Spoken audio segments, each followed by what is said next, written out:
Olá pessoal, sejam todos bem-vindos. Nesse vídeo nós vamos falar da empresa Zamp, a empresa aí que administra aí o Burger King. Essa análise, toda a estrutura aqui da análise está no meu blog. Eu vou deixar o link aí na descrição para quem tiver interesse. Tá disponível aí. Antes de mais nada também, quem puder tá se inscrevendo no canal, deixando um like ou um comentário aí no vídeo aí, sua opinião ou uma dúvida ou sugestão aí, por favor, deixe aí nos comentários ou uma crítica, claro que seja construtiva, vai ser de toda valia e vai ser sempre bem-vinda.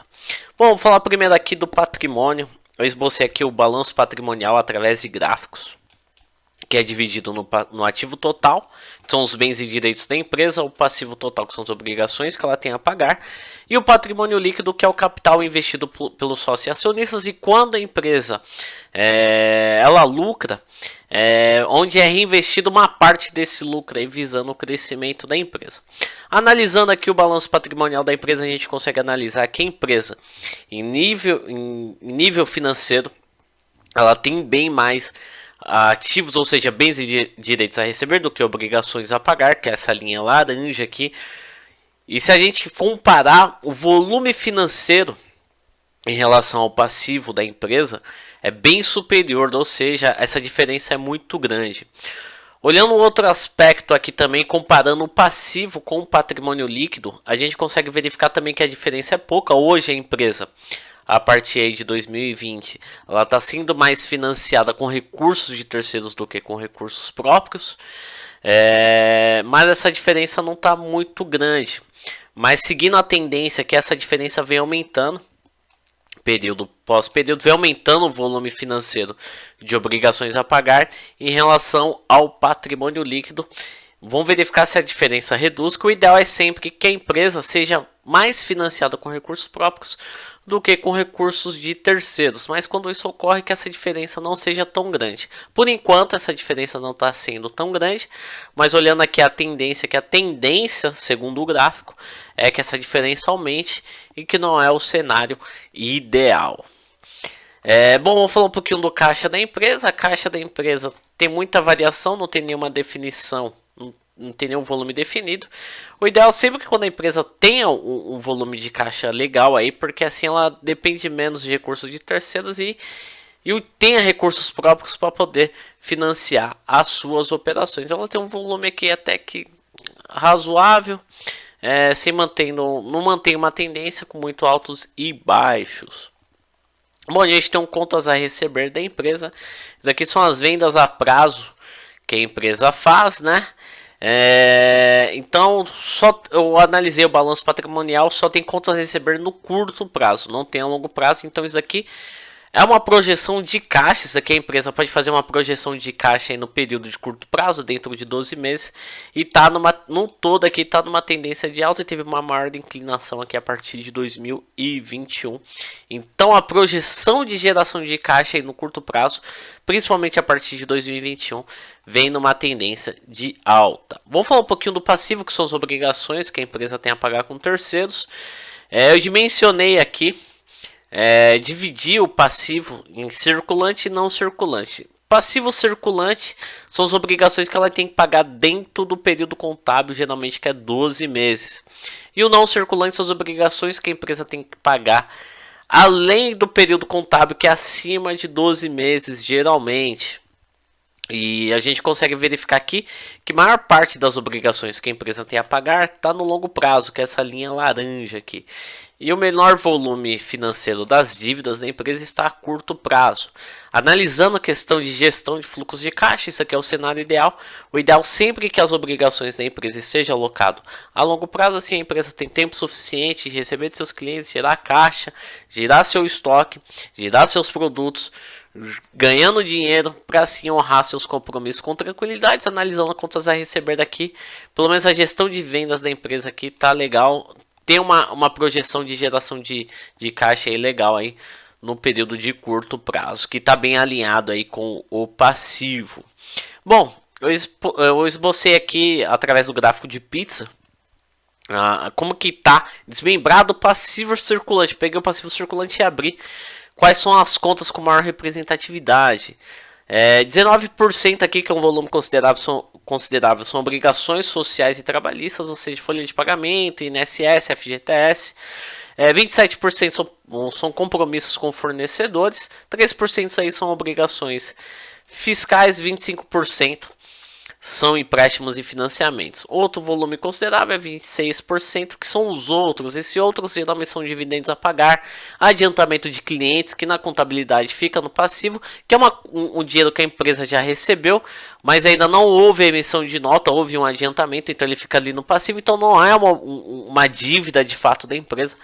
Avaliando é um aspecto muito bom, ele fica no passivo, não é uma dívida, mas na contabilidade é uma obrigação. Como ainda não houve a geração da nota, não houve o fato gerador, esse adiantamento na verdade ainda não pertence à empresa, pertence ainda ao seu cliente. Quando houver o fato gerador da emissão de nota, esse recebimento ele vai para o caixa de fato. Como ainda não houve, é só um adiantamento de cliente, ele fica no passivo. Então opa, foi o Siri aqui do meu celular. Enfim, então esse outro são outras contas que envolvem o passivo, mas não são obrigações de fato. Praticamente o que são obrigações são as obrigações sociais e trabalhistas, que é 19% que a empresa tem que pagar no curto prazo. Os empréstimos e financiamentos é 25%. Do passivo circulante, 25% são empréstimos e financiamentos e 27% aí são os fornecedores.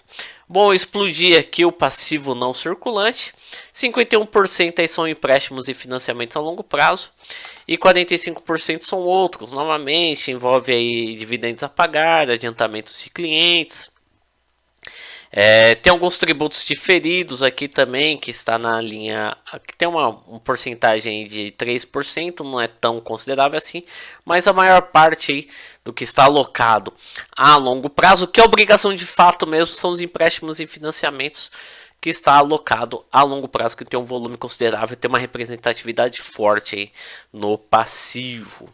Bom, aqui eu expusei também uma conta do passivo que eu gosto de avaliar, que é os empréstimos e financiamentos. O maior volume, aqui eu esbocei os empréstimos e financiamentos a curto prazo e a longo prazo. A gente consegue verificar aqui que a linha azul é os empréstimos e financiamentos a curto prazo, a linha laranja é os empréstimos e financiamentos a longo prazo, como que eu já falei para vocês há pouco. Curto prazo é dentro de 12 meses, longo prazo acima de 12 meses. E aqui a gente consegue verificar que a maior parte do volume financeiro das dívidas está alocado ao longo prazo. Novamente, bem parecido com a avaliação lá que nós fizemos do passivo. Assim a empresa tem tempo suficiente para poder gerar caixa, receber de seus clientes e honrar essas dívidas aí com certa tranquilidade. Vamos falar um pouquinho de resultado aqui, vamos falar um pouquinho de vendas, traçando uma tendência que está numa tendência de alta, período pós período. Os picos aqui dos gráficos são maiores.